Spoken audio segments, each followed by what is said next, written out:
Welcome to Shoot Me Straight. Today it's just going to be me and Eddie. We're going to start off talking about your race. Eddie, I'll have you explain it. Yeah. It's been a while. Been gone for it feels like a month, but I think it's only been like a week and a half, 2 weeks. Took off. Went to Dallas first. Did the fundraiser there through our good friend Robert. Through that, so that was good. And then I spent the next day in Dallas just hanging out with Andrea and Ryan, and then flew out to Denver the next morning, linked up with some of the dudes that were doing the race, and we drove all the way up to Sheridan, Wyoming, which was about a 6-7 hour drive. Got there. I don't know if have you ever been to Sheridan? No. It's a cool place, man. It's like this little cowboy town in Wyoming. Everybody was like super patriotic. It's like a blast from the past kind of town, you know. So we got there and met the support people that were going to be helping us out during the event. Had dinner with them, and then I believe the next day was a big meeting, just making sure all the logistics were squared away because we ended up jumping out of a helicopter into the river, so we had to go do dry runs and stuff like that. Just make sure everything was good to go. And then, we kicked off on Monday, last Monday, I think. Yeah. Did you get a lot of sleep before? No. Well, the night before, no, of course, because I thought I was like, oh, I'll be good. I'm going to go to bed. And, yeah, you're still, like, nervous because you're like, dude, all right, I'm about to get up and go swim 10 miles down this river and then run 200 with kid on. So, yeah, they had a little bit of nerves. Probably slept like 3 hours that night. But then, woke up the next day and we all drove out to the landing zone where the helicopter was near the river. We had a good current in the river, which was awesome to see that next day because, it was cold too. It was like 40 degrees. But the river, the water was probably about 40 degrees. I would think, but we all had wetsuits on, and we took turns. So we had one helo, did 2 sticks, 2 rotations. So we could only fit 3 of us in the helo. So they went and dropped us off as groups into the river, and then we would wait for the next guys to come. And once everybody was in the river, we took off. But as per anything, things started going wrong right off the bat. The river was pretty shallow. It was like 3 to 4 feet on a lot of places. So we found a spot that was 8 feet deep, and we were like, hey, that's where you need to drop us off. Unfortunately, he dropped us off at the wrong spot. We jumped out, I think about 15 feet up, and one of the guys broke his toe right off the bat. I ended up smashing my knee pretty bad on some rocks because it wasn't deep enough. And then I think the other guy busted his hip. We started off the race in true frogman fashion. Everybody's a little banged up. But like I said, the current was freaking awesome. So we took off and, we were hauling ass. But the problem was it was like shallow. So you're going with the current and all of a sudden one of the, we had support guys on boats and they'd be yelling at us like, move to the left, screaming because it's about to get shallow. It's about to get shallow is like the theme for that swim because they kept saying it, and then you would just get racked by a boulder or something and like flip over and then had to continue swimming. But at the end of the day, we kept going, and I think myself and Aaron, Kendall, and Clint, we finished in about an hour and 40, maybe an hour 50, I forget. But everybody ended up making it. We got to the 10-mile marker, and then from there we changed out of our wetsuits. We were way ahead of schedule. We were going to start the run at 4 p.m., but we finished, at like 11 or noon. So we decided to take off early. We took off around 2. Got something to eat there, and then everybody gathered all the things they needed. And we just started the long march, walk/run. I saw pictures of it, man. It looked gorgeous. It was, dude. The scenery was awesome. That first day, we walked pretty much the whole way, and that's if I could go back and do it again, I would have just started off running. But we wanted to stay together as a group, and I think, everyone's like, hey, let's pace ourselves. So I think we ended up walking 38 to 40 miles that first day. We finished around midnight at a Crow Indian reservation.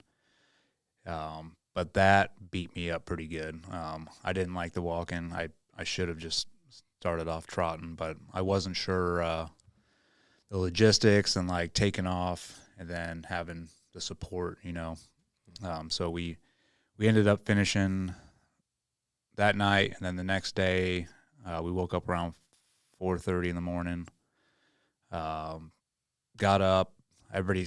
People had blisters already on their feet, so the medical support was awesome, man. They would come in, drain our blisters, whatever we needed to tape up our feet, and then we walked to the Custer's Last Stand. It's like the field where they ended up killing him, and they did a whole ceremony for us there. The Crow people were there, and I mean it was that was badass, dude. Just having those guys. Like an Indian ceremony? Yeah. It's like a warrior type ceremony. They had us, I don't even know, they prayed over us or did whatever they do. And then they had dudes on horses, and then we took off. We ended up going down to the river, washing up. It was like I forget it was like the river of youth or river of something. Dip your hands in it. And so we ended up doing that, and it was freezing. It was 20 degrees. And so then we took off walking after that, and that's when my buddy Kendall took off on a trot. And I was sort of staying, just walking with the group, and I had to go take a shit. And so we were shitting in buckets, along the way. So I went back and, made that happen and came back, and Kendall was gone. So we all walked together to a halfway point, which was about 25 miles, and got something to eat there. And that's when I was like, dude, I'm taking off. I got to go. So I went to go catch Kendall. He was probably at that point 10 miles ahead of everybody, which was the smart thing to do. In hindsight. So I ended up running after him. I was by myself for the rest of that day, trying to catch him. I got within 2 miles of him before he finished at the end point that night, which I think it was, another 40 miles or 40 to 50. I forget how much distance we put in that day. And when I caught up to him, he was already med checked and everything, and so I got med checked, and we waited for the rest of the group. We ended up passing out. Woke up pretty early the next day and took off again, except me and Kendall this time took off running. I was like, this is the only way. So we would run probably what we were doing. We were doing 6 minutes of running and then 5 minutes of fast-paced walking, and just doing that over and over. And it was, it got pretty brutal. That next day, well, I would say the night before, when I was by myself trying to catch him, that was probably the low point of the race. Because I was running the whole time, and then my body ended up just giving out. Not giving out, but I was like, all right, I'm feeling it. And it was below zero. Winds were just whipping. At night you're just running into blackness, and you're like, dude, this sucks. But I looking back, and even during it, I was like, dude, this is a gift, because there's not many things you can do nowadays that really makes you dig deep and okay, how am I going to get through this, or I'm going to push through this.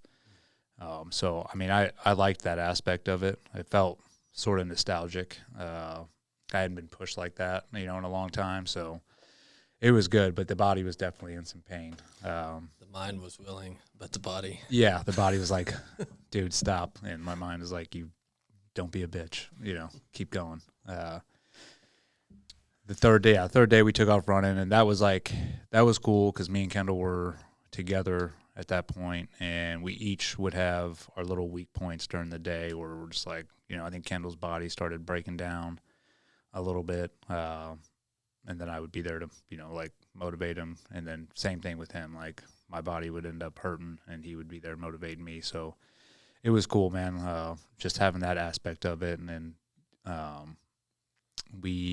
Kendall was in the teams too? Yeah, so Kendall was in the teams. He only has one arm. The dude's a savage. He lost his arm after he got out. But, the guy, it was just motivating to be next to him. And, I went into it with my torn rotator cuff, but there was no excuse. Even when my shoulder started hurting, I'd be like, dude, at least I have my arm. You know what I mean? So I have nothing to complain about. Yeah, that's the kind of guy you want running next to you when you got shoulder problems. Yeah, dude, right? Like, no excuses. Yeah. So, yeah, we finished off that day, and I think at that point we came to the realization, it was like, dude, we're not making the 200, not with this pace, because we had a timeline of finishing off on Thursday. I think it was like 5 in the afternoon. Mm-hmm. So I was like, I think we all sort of did the calculations, and just with the pace that we were keeping, especially with the group, it was like it's not going to happen. And I think some dudes were hurting pretty bad. They didn't quit, but I think we would have permanently damaged dudes if we would have pushed that 200. So we all decided collectively as a group, like, hey, dude, if we're going to finish as a group, let's do like 150, 160. And so we all agreed to do that.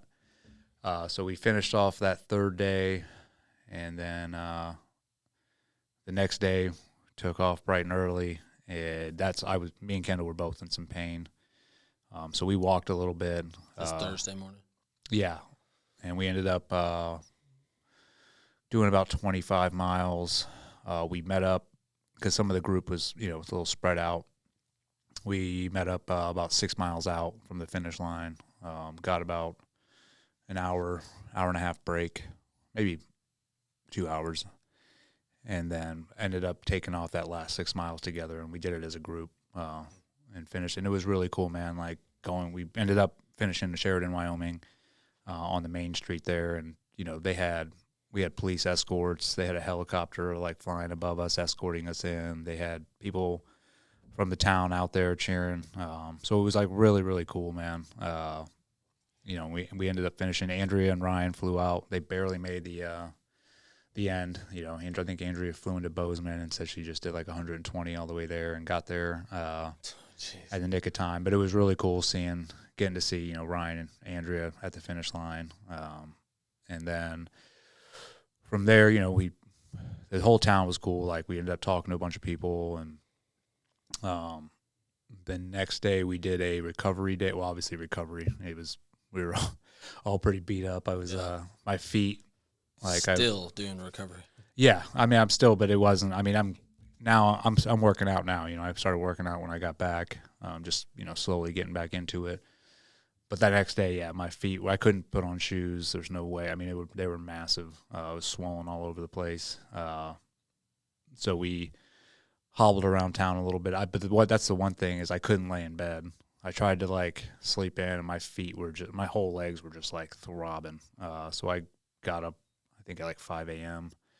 and ended up just going for a walk in my flip flops, and was just trying to get the blood going again. And then we did a recovery day. So they took us to this equine therapy place where they had these two wonderful ladies that they had these machines that they send impulses into your body. So you lay down and it's supposed to help you heal. So we did that for each person got I think an hour.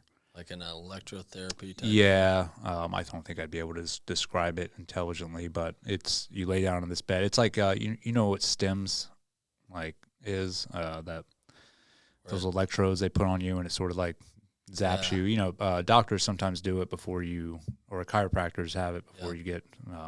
It's like if you have a cramp somewhere or something, they'll put that thing on, and it'll just kind of like stimulate with like electricity. Yeah. So this whole, it was like a bed that you laid on that did that, and then it would sense where your pain was and just sit there and shock that for an hour. But the crazy thing was, I had completely forgot about my torn rotator cuff because my legs were so trash. But when they turned that on, it was all on my shoulder. It was just like bap, bap, bap, bap, bap. I was like, oh, that's right. I forgot about that injury. But yeah, it was good, man. We did that. And then did that help? I think so. Yeah. I mean, I don't, it wasn't like you got up and were like, I'm good. You know, you were, but a little bit loosened up, you know, able to walk a little bit better. And then, I think that was, then we did the next day we did the fundraiser, which was cool in the town for invisible wounds. We got to give up and give it, you know, I gave up and gave a talk, about everything, about the race and what it meant and what it exemplified. And, you know, it was good. The whole town was there. Not the whole town, but a lot of people from the town were there, and they were just a bunch of awesome patriotic people, man. You know, I told them all, I was like, hey, you know, Santa Rosa Beach is where I flew in from, and we pride ourselves on being very patriotic and very veteran friendly and everything. And I was like, you guys are giving them a run for their money. I was like, it was cool to see, especially like out west, you know. So yeah, raised a good amount of money for that foundation. And then, the next day I flew out with Ryan back here. So got back here and went straight back to work at the range, which has been interesting, being on my feet all day for 12 hours after this. So what'd Ryan think about it? Dude, it was funny, man. I wasn't sure whether he was going to be like, oh, this is stupid. But no, when I finished, he was like super proud and like came up and squeezed me and was just like, dude, this is awesome. You know, especially as a teenager, you know? Yeah. And I think it's good to sort of set that example, of like, hey man, you set a goal, you say yes to something, set a goal, you work, you know, cause I put in the work for it. He saw it, and that's the one thing, you know, I'll say is, as always, is, you know, I wouldn't have been able to like put the work in and everything, the time consuming runs and all that without the support of Andrea and Ryan, you know, and Ryan, because I was taking time away from them. So they, you know, they were all super supportive the whole time. So it was really cool to see that all come together at the end. Were you on the teams with any of the guys that you were on the run with? Oh yeah, so that was like probably one of the coolest parts of it. So there was, I believe, 7 of us, and 4 of us, or 4 or 5 of us, all went to Buds together. So that, and some of them, like one of the guys, Bob, and I won't say their last names just because of some stuff they're doing now. But Bob, like, I hadn't seen him since Buds. You know, he went to the East Coast, and so that was the first time I've seen him since then. And then the rest of the guys, we all, you know, went through selection or together first. So that's why it was very nostalgic, just being back in that element of being beat down and just trying to achieve a goal together. And just, yeah, I remember just looking around like, dude, this is awesome, you know. Yeah. It was like, you know, we're all in our 40s now, and just, it was like hell week for the elderly. It was good though. So yeah, I went, and then there was 2 civilians and 1 Green Beret, retired, obviously, that did it with us. And I'll say this for the civilians that did it. Well, Giovanni, he was a Marine back in the day, but then James wasn't. And for those guys to just like take this on, and, you know, they got all my respect. You know, they were hurting during it. I think it's the first time they've been pushed like that. But they, you know, they completed it. So it was, you know, it was very inspiring to watch them, you know, just take this on. Yeah. So it was cool. There's some good personalities within those guys. Oh, yeah. I mean, the shit talking that was going on. I mean, you got to think, all the emotions through that whole thing came up. We were, started off joking, everyone's just like laughing, and then eventually it starts getting quiet, and then you're like, and everybody's in their own head, just like, all right, keep pushing, and then, at some point tempers flare up a little bit. Guys are tired, guys are, sort of at their wits' end, so then we're sort of like getting at each other for certain things, and yeah, it was funny, dude. But what was cool about it, right? So we on the second, third day, everybody's sort of in their own heads, and guys are still cracking jokes when they can, just to keep it going. But then tempers, will flare up a little bit. But on that last day, when we all walked in together as a group, it was like, dude, everyone's sitting, standing up straight. People were cracking jokes again. We were laughing, and that's what it was all about, man. And because I thought back on it, and I was like, we did this to raise awareness for the veteran suicide epidemic that's going on, and just the suicide epidemic in general in this country. But especially for the veterans, because we've all, or have either lost more friends now outside than we did in war.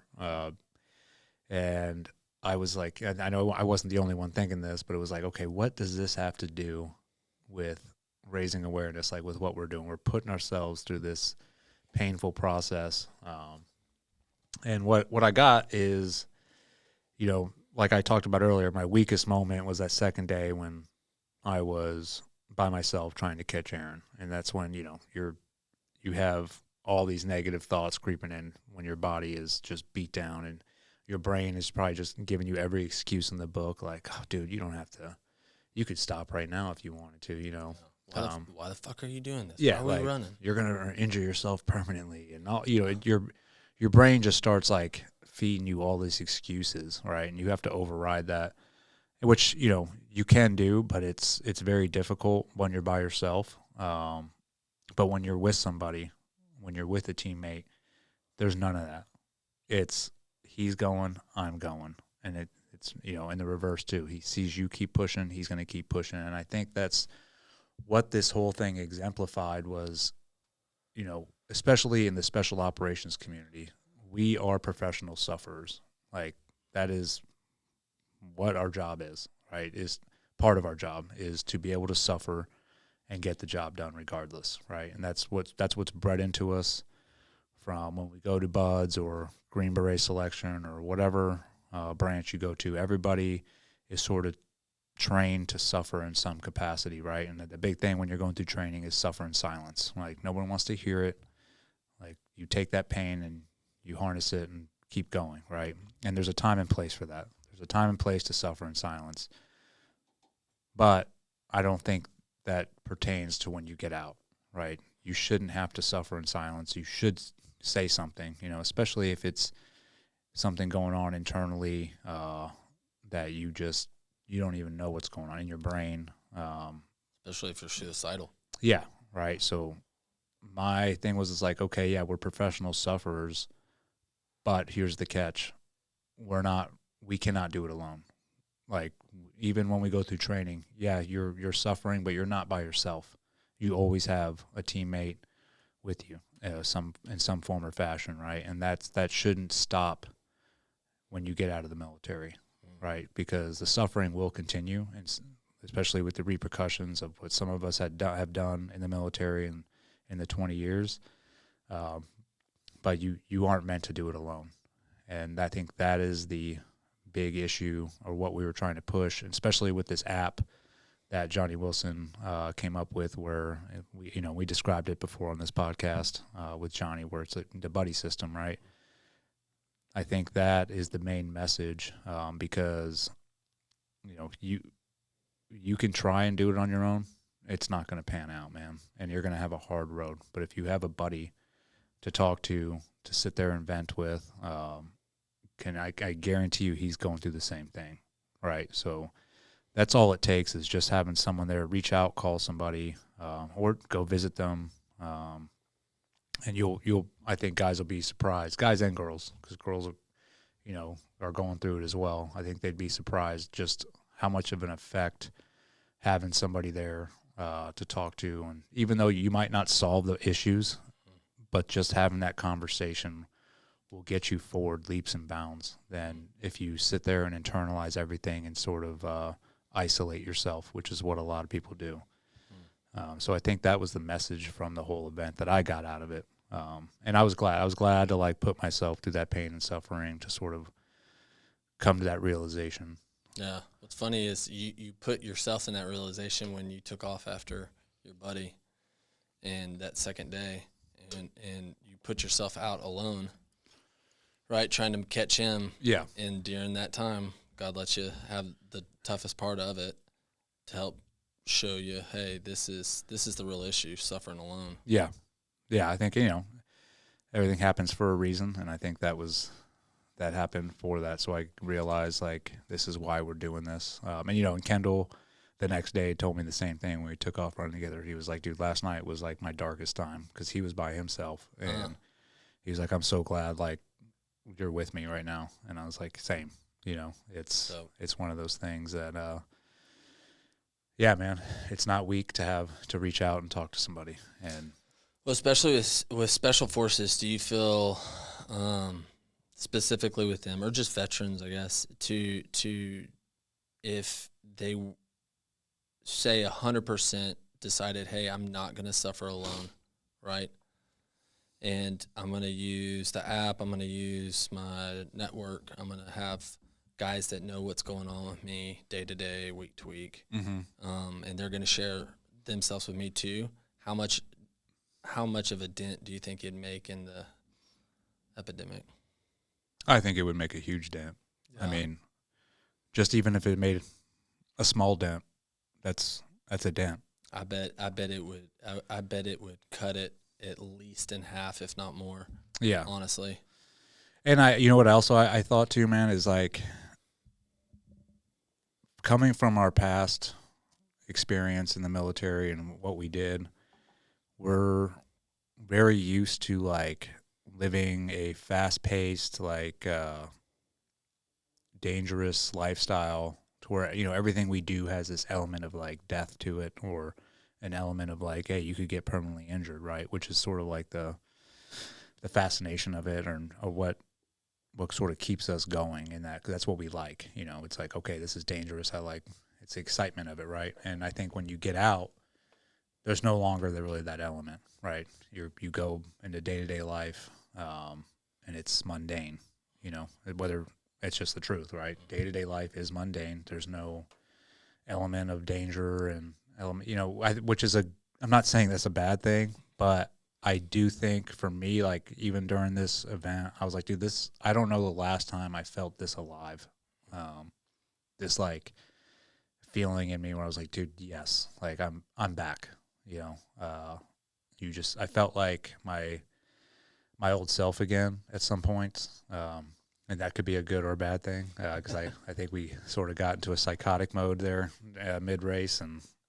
But at the same time, I do think like guys need to put themselves through stuff like that to sort of revitalize them a little bit. Because what I find is like guys will get out, and I went through this too, you get out and you're just like, dude, I catch myself at the grocery, walking on the grocery store getting groceries, and then doing like the mundane routine things, and which is fine. I'm grateful for that. But every once in a while you're like, what the fuck am I doing? Yeah. Like, can't there be a bank robber or something? Yeah, like I need something, I think that, which is why I think guys turn to drugs and pills and everything to sort of numb that. But I think, this event, and I think we might do it again next year, something like it, and just invite more guys, because I truly think like this is another treatment. Because you're on a high afterwards after completing it. You're like, dude, I just did that. I just accomplished a feat that seemed, crazy. And I think it revitalizes dudes. Like, yes, you do have a purpose, man. You are this individual. You are a warrior, and you can go out and accomplish anything, right? But I think every once in a while you need to sort of test your mettle and see, like, hey, do I still have it? You know, and yeah. Yeah. What is it when you get out of teams, especially if you've been deployed and been in active combat, like your adrenal glands are like pumping. You're at like 90. Guys will get adrenal fatigue. Yeah. Which I don't think I've experienced. I don't know. I wouldn't know what that felt like. I mean, I came out, I have like depression, you know, that's what I call it. It's just like, ugh, all right, this is my life. Walk the dog. Yeah, which Take it's not someone to right. Like, I school. shouldn't be depressed about that. I should be, and I am grateful for it. But yeah, like I said, there's like that every once in a while. You're like, dude, what? Like, I'm made to do something else, right? Yeah. Like, but I think dudes they get adrenal fatigue is what I've heard. They're just tired, and but I think this, like, doing events like this would sort of help out and bring that back. You've done a lot of stuff. So I had the picture of you before when you first got out, and you look like, hey, like you were there, you were nice, but like you just looked like you're gonna explode. Like you looked very. It was almost like, I wouldn't say PTSD because it's not like shell shocked, but you just look like walking around a neighborhood, taking kids to school, going to the store. You're just like, you've been in combat so much that you seemed like it. But you did stem cells, you started working out, you started spending, like, the religious side or spiritual side, you started spending time with God. Yeah. You started doing jiu-jitsu, which those are little pockets, right? Like, it's nothing like. It's all that, but that's all treatment. Like, there's no end all be all treatment. There's not like a pill that's like, and you're done. You're finished, right? You need to find purpose in your life, because you're no longer what you were. You don't have that purpose anymore. You're not some barrel-chested freedom fighter going over there fighting evil anymore. Now you're back home, and you need to find something close to that. And those little things, if you regiment your day, like getting up, talking to God right away, working out's huge. You need to push yourself. I mean, I don't care whether you're a combat veteran or just a regular civilian. You should be doing that regardless anyways. That's part of discipline, part of being a man. Yeah, and trying to make yourself that 1% better every day, right? That's purposeful. It's just making yourself 1% better every day. Then taking on a task like jiu-jitsu, it's like a new skill. It's like, okay, I'm now a student and I'm trying to learn. That was huge for me as well. Yeah, you just need to go out and put yourself out there and try new things. I think one of the other things you've done too is you pivoted, or I don't even want to say pivoted. It's the next chapter, right? Like that you had this whole chapter of your life that you were special ops operator, and now out you pivoted into helping other vets, doing the podcast. Like, people that don't know, like, we don't make any money off this podcast. Like, no. And hopefully someday we will, but like it's more of a purpose thing for you, and it's giving back, and you've pivoted your purpose, or went to the next chapter of your purpose and finding out what that is. I think some guys get stuck between the pages right there. Yeah. I think guys get stuck in that identity of their old job. Like, oh, I was a SEAL or I was a Green Beret, and that's it. And they try to like live on that when they get out, and it doesn't work, man, because at the end of the day, it's like, yeah, great, man. Thank you for your service. Thank you for what you did.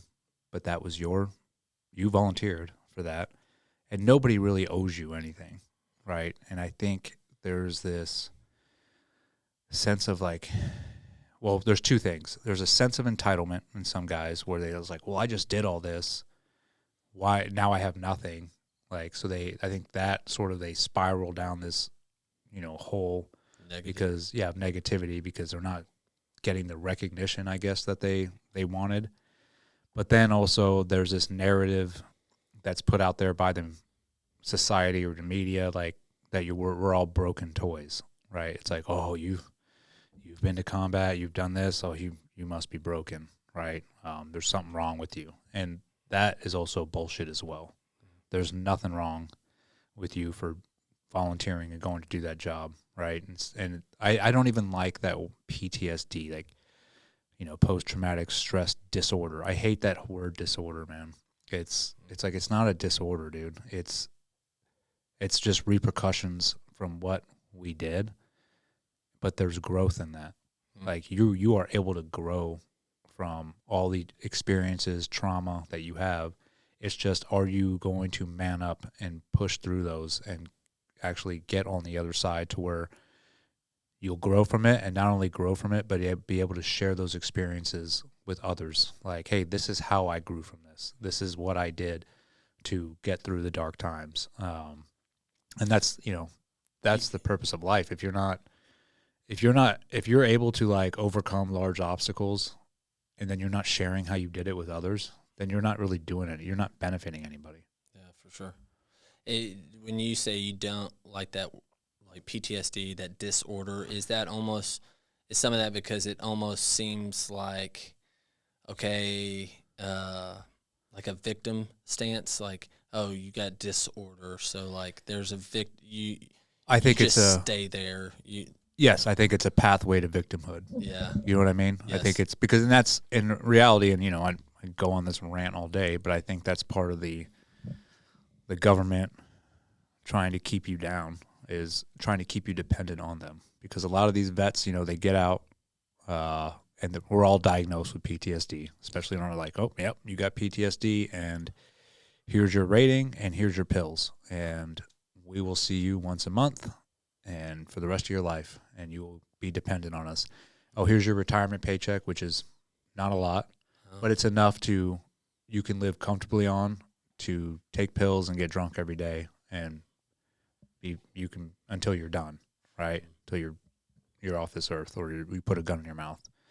And that's the sad reality is, you know, guys and girls need to like realize, like, dude, there's nothing wrong. Like, yes, we all suffer from depression, anxiety, adrenal fatigue, like name the list, and most of us have it, you know, in some form or fashion, but it's not debilitating factors, dude. These things aren't holding you back from doing what you want to do. You are holding your own self back. Yeah. It's your mindset that's like, oh, well, I'm broken, or I can't do that. And I think the power is to try and get over that hump of, you know, there's nothing wrong with me. I can do this, right? But you can't do it alone. Yeah. It's, you know, and I'm like, you know, we've talked about this numerous times on this podcast. You know, I don't have other teammates out here with me, right?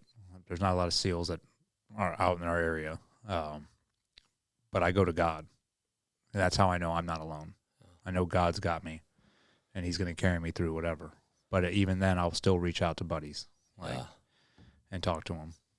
And you also have friends that don't have your past experience. They may relate to some aspects, but like I understand that, like no one can probably help a SEAL like another SEAL, or Green Beret like another one, or even just a vet like another vet, just because of their experience. Yeah.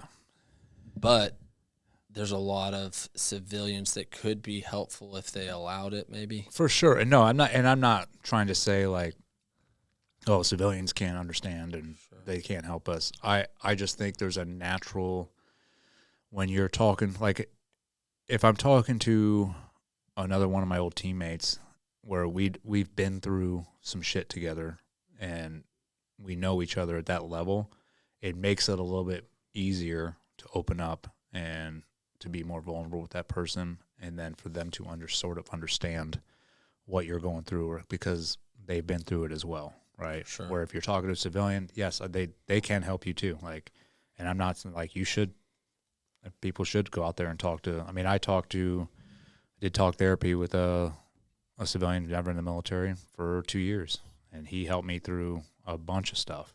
Yeah. But it took. This has been your counseling session too. Yes, exactly. That's what I'm talking. What I'm talking about is Dave.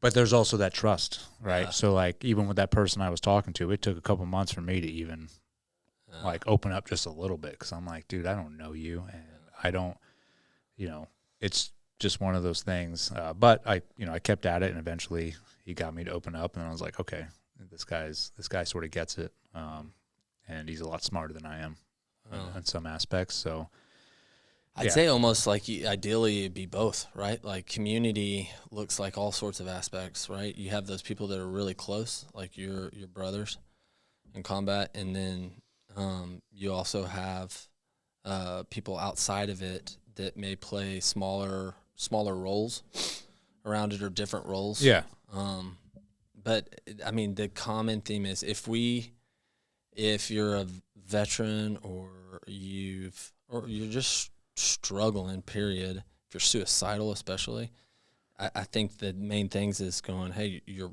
purpose, not suffering alone, suffering in silence, having a network of people, not just that you go to, but they come to you too. I think some of the most helpful things, have you ever had the experience of, man, you were suicide or just struggling, and you had someone call you that was really struggling, and just helping them out helped you probably more than it helped them even? Heck yeah. Yeah, I've had that. And I think that's the gist of it, right? Is nobody is like scot-free, like, I'm good, like, sure, we are all struggling in some form or fashion throughout the week, throughout the day. And, everybody struggles a little bit different. But yes, if someone calls me and I might be struggling at the time, I'm going to set aside my problems and talk to those individuals about theirs.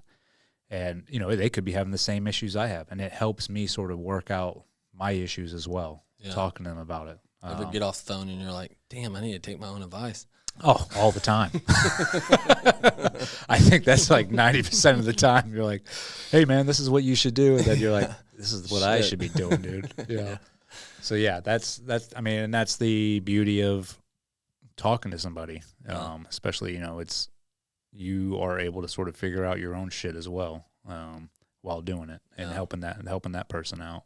Yeah, with 12-step program and sponsoring addicts, right? They always call it the worst times, right? You're like, hey, listen, I'm stuck in my problems and my stuff right now. I can't spend time, but I'm the response. I need to take this call. Yep. I need to see, and then end up getting off that call going, well, shit, I just told them everything that my dumbass needs to hear, and also it's this like reprieve. It's almost, in a sense, this is how I see it, it's almost like for that moment of helping someone else, I'm laying my hands off of trying to figure out my own stuff and trying to manhandle my life. I'm laying my hands off it for a moment and trying to help someone else. God's going, hey, Dave, I got it. Yeah. And I think, well, that's going back to like having a purpose, and it's the same as doing jiu-jitsu, right?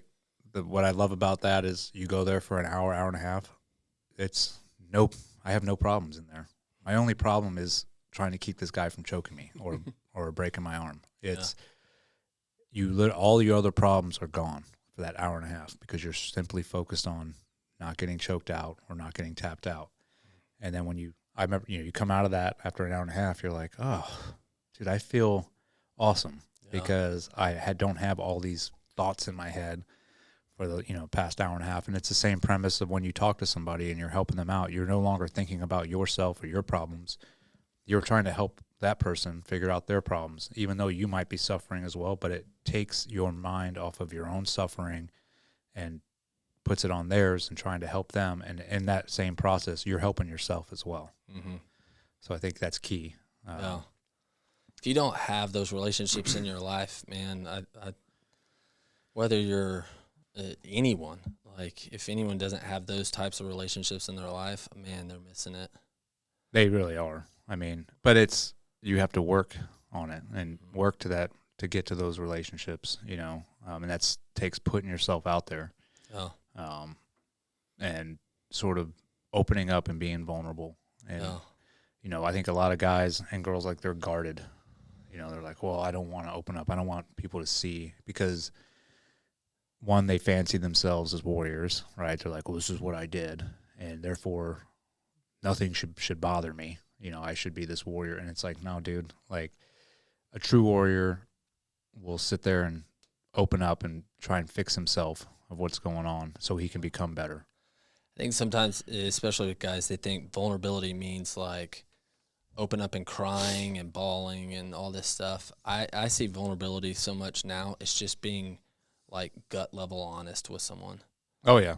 That's what I see vulnerability is like, man, you know what? I'm not really doing great. Here's what's going on in my head. Like, here's really what I'm thinking. Here's what I'm really going through, honestly. And to be honest, most of the time, people already know that you're struggling. Yeah, it's written all over your face. Just like you saw me, you know, for the first year here. It's like I could sit there and I did. I put on the, hey, like, blah, blah, blah, like, yeah, cool. But inside I was like, it was turmoil, you know. But you sucked at it. You're not good at, like, pretending to be like. Well, it's like Andrea says, it's written. Everything, all my feelings and emotions are written on my face. Like, I can, you know, I think her favorite quote is like, you know, I'd be like, oh, I didn't say anything. And she's like, you don't have to. It's literally on your face. Like, you think this is bullshit or you think this is whatever. And I, you know, that's you know, my issue. Blessing and a curse. Yeah, it is. It definitely is. You'll know what I'm thinking. Yeah. You know, it's but I can like, I have the ability to internalize. You know, I think we all do. Coming from our community, because that's what we're taught, is to compartmentalize, keep emotions away, and just get the job done. And that's what it takes to do the job sometimes, but that doesn't work out for you on the outside when you get out. And that's, you sort of have to deconstruct that mindset and be like, hey, dude, no longer should you internalize and compartmentalize. There's a time and place, but dude, with these issues, no, you should open up and talk about it. Yeah, you don't want SEALs, like, on operation being all existential and, like, wanting to be, like, vulnerable and talk about stuff all the time. Yeah. Have a conversation before you enter the door, like, hey, man, I'm really feeling blue right now. And that's where, you know, the suffer in silence, I think there's a time and place for it. It's like, dude, you know, going on a 15K insert to Target and you might twist your ankle. It's like, dude, nobody wants to hear it. It's like, oh, my ankle. Ugh. It's like, shut the fuck up. Like, suck it up and we're going to finish this and we'll get it treated afterwards. Yeah. You know what I mean? That's where the time and place is. But yeah, sure. As far as like feelings and all that, there's really no, you're not talking about that either. Yeah. Because everyone's going through a wide range of emotions on ops. Yeah. You think it's tough also, like, when they get out, you know, you're used to having, you know, a mission and like, everything's given to you in a sense. Not given to you, but it's all lined out. You have an end state. They give you a mission, a task, but this is what the end state is. And that's where you're like, okay, boom, I can accomplish this, and get that done as a team. Yeah. And so when you get out, I think that's the other hard thing, is you're no longer in a regimented lifestyle. It's sort of like, hey, man, it's on you. What do you want to do? And even for me, you know, I'd start working or doing stuff, but I was like, dude, what is the end state? Like, what am I working towards? And that's, you know, and I still try to figure that out sometimes. I'm like, I don't know what I'm doing. I don't know what they are, even though I'm doing it. Like, okay, cool. But what's the outcome? Mm-hmm. You know what I mean? And I mean, the main outcome is obviously provide for my family. Like, that's number one. But then you have to sort of look beyond that and be like, okay, yeah, you can provide for your family, but what are you trying to get to as a person, and what's your end state in this? And I think that's hard to find sometimes after you get out, because it's not given to you, and you're so used, like you said, it's so used to all that being given to you. Like, hey, man, like, here's what we need to get done this week, and here's the results of if we get everything done, what's going to happen. Yeah. Yeah, that's a good word of how you put that. What's the end state? Yeah.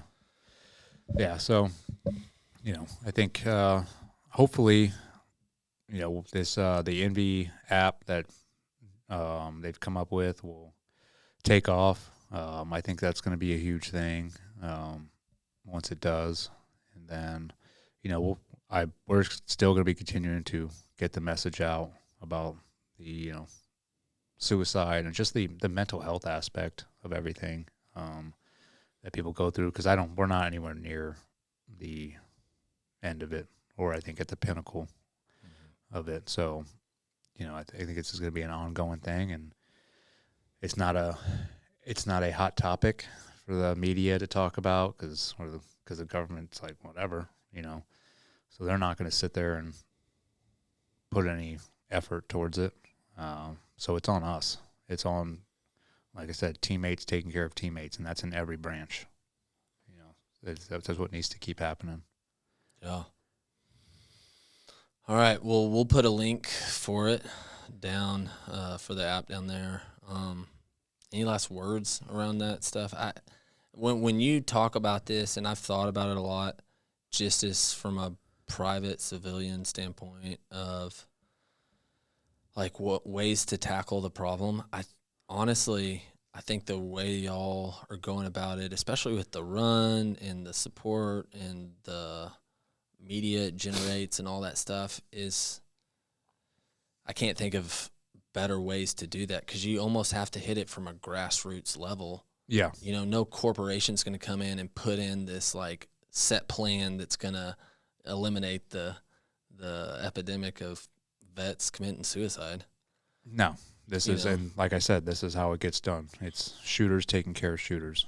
And, I think we're going to have to continue to keep marching forward in that arena and do what the government is not doing, and picking up that slack and making sure the guys are getting taken care of, guys and girls are getting taken care of. It's it can be frustrating at times, but at the same time, this is what it's about. It's this is what we were raised on in the community, is brotherhood and taking care of each other, and that shouldn't stop when you get out. Yeah. I mean, last words, and I don't know. This is for anybody listening. It's find a way to push yourself, to test your mettle. I guarantee you will come out a better person at the end.